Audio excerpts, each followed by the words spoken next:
Hey guys, what is going on? So today I have the Oukitel C16 Pro. But other than that, I am really excited because in 2 days I'm supposed to get my Note 10 Plus Exynos version. I've already paid for it. They have it in the store, but Samsung did not give them permission to release it them yet. So in 2 days I should get it and I'm gonna review it for you guys.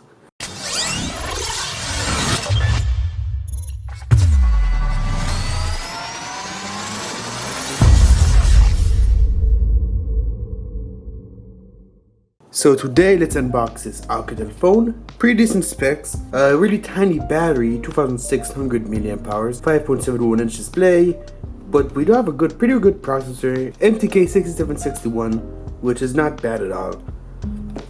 That's a pretty quick CPU for the price, which I paid $70. And here we have the phone. Pretty similar packaging to other devices. And here we have charging brick, charging cable. This is micro USB, and that's pretty much it. Alright, so we do have this case pre-applied,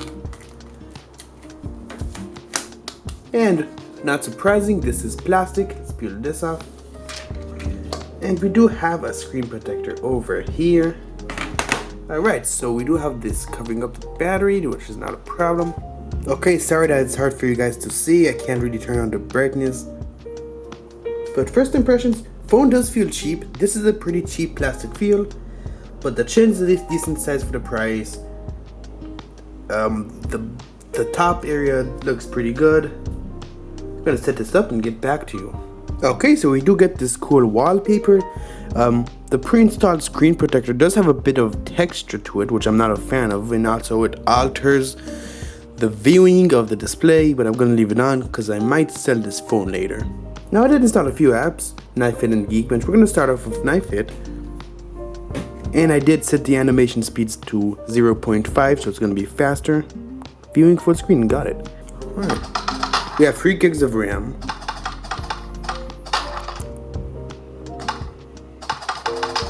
Okay.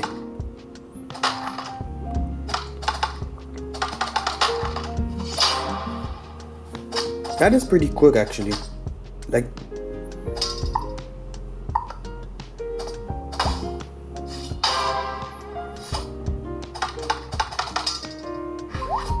okay, you know what? Not bad. Let's wait.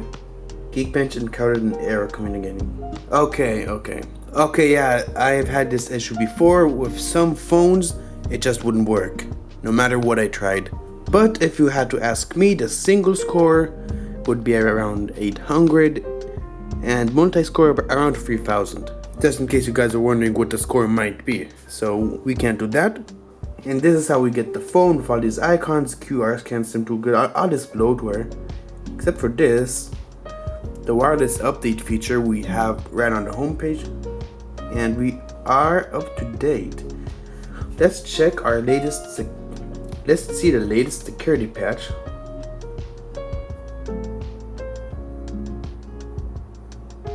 And it is June 5th, not bad at all. And we do have Android Pie. Okay, now I did enroll some fingerprints, so we're gonna test that out. 3, 2, 1. Okay, it failed. 3, 2, 1. Okay, 3, 2, 1. Failed again. 3, 2, 1. Okay, now it worked. Okay, 3, 2, 1. 3, 2, 1. 3, 2, 1. Okay, worked. 3, 2, 1. Alright, let's try the other finger. 3, 2, 1. Didn't work. 3, 2, 1 again. It keeps failing. Fails. Failed. Too many attempts. Okay, so this is not a very reliable fingerprint sensor, but when it does work, it is pretty quick compared to other phones out there. So I'm gonna give it that. Now we do have face unlock as well. We're gonna see how that works.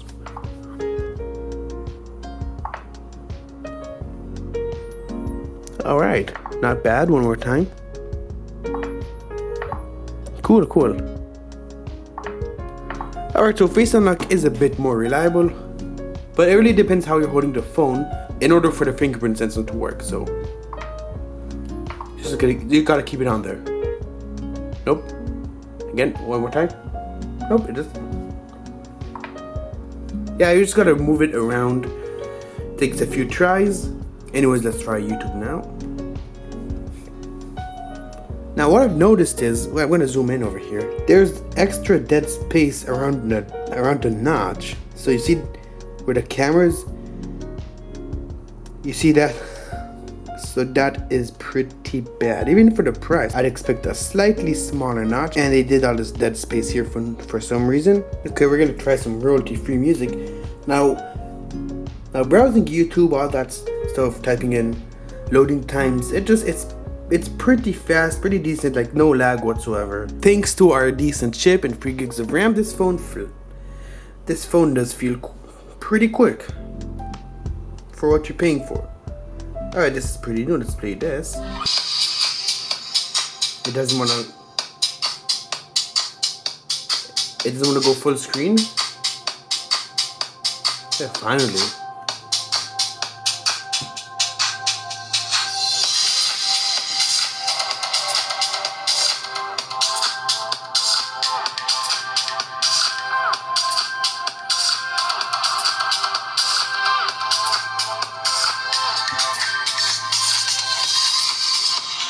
We would have a single fine speaker over here.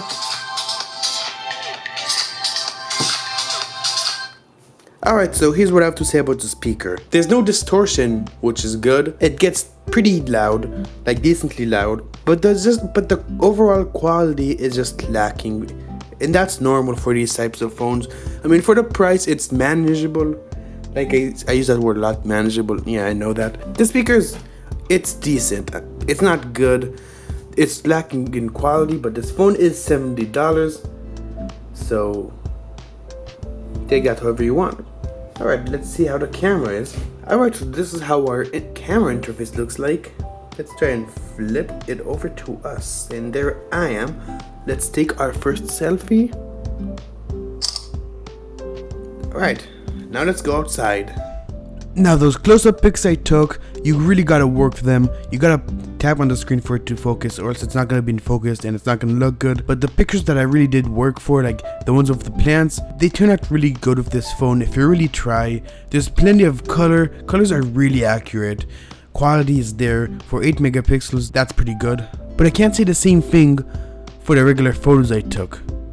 If there's a shadow, it's gonna overcompensate for that shadow. It's gonna make it even worse. But for the close-up pics, I've managed to take really great photos.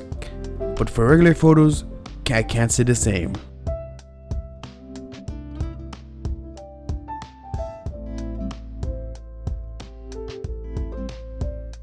Alright, this is rear-facing video, Full HD on the Oukitel C16 Pro. I had to manually change it to 1080p.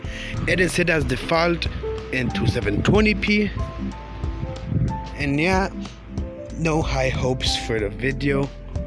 Really sunny day, as you can see. Alright, we do have EIS, which is Electronic Image Stabilization.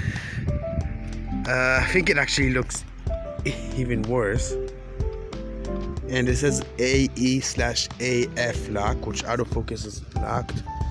And the auto exposure is locked as well when you're using EIS. Oh, and when I tap on the screen, it changes it back. So now EIS is enabled, and I still don't see any difference. I think it makes the video look even worse, but that's just me. Alright, this is Full HD video.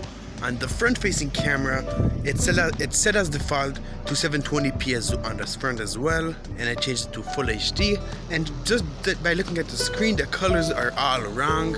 I think the white balance is giving me like sort of a pinkish color, if I'm not mistaken. Let's get into the sun. Let's see how it handles that. Alright. You know, for $70, it could be a bit better, but I'm not complaining. I'd have to see it, of course, on my PC, but you guys be the judge on this one. Let me know what you think. Alright, this is the same video, but with EIS enabled. And I think on the front camera, it actually works better than the rear for some reason. or it made the video worse here as well. I can't really tell, to be quite honest, but I think yes, we can get stutter a bit. But yeah, I'm holding the phone pretty far away from my face right now and it still looks close. Let me know what you guys think.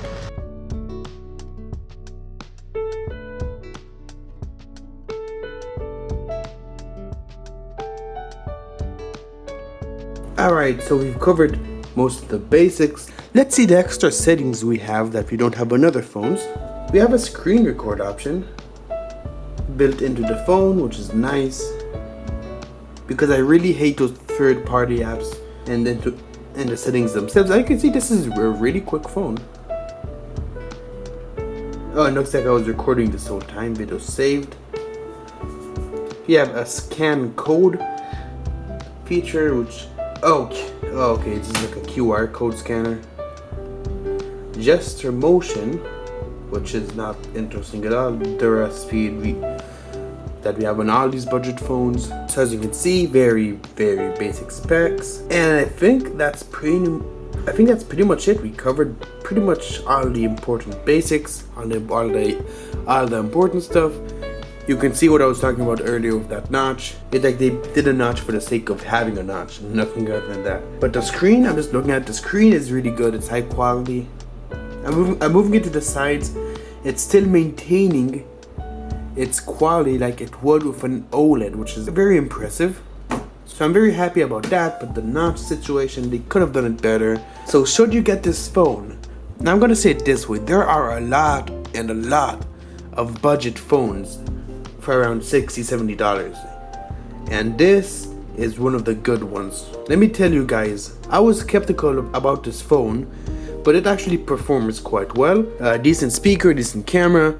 This is one of those $60, $70 budget phones that you are gonna most likely be happy with. So should you get this phone? Yes, but I would not pay more than $70 for this thing. Maybe 75, 80, but that's like the maximum I would go, because this phone isn't bad at all. So that is it for my review. If you have any questions, as usual, leave them in the comments down below. Don't forget to join my Discord server, and I'll see you guys in the next video. Peace out.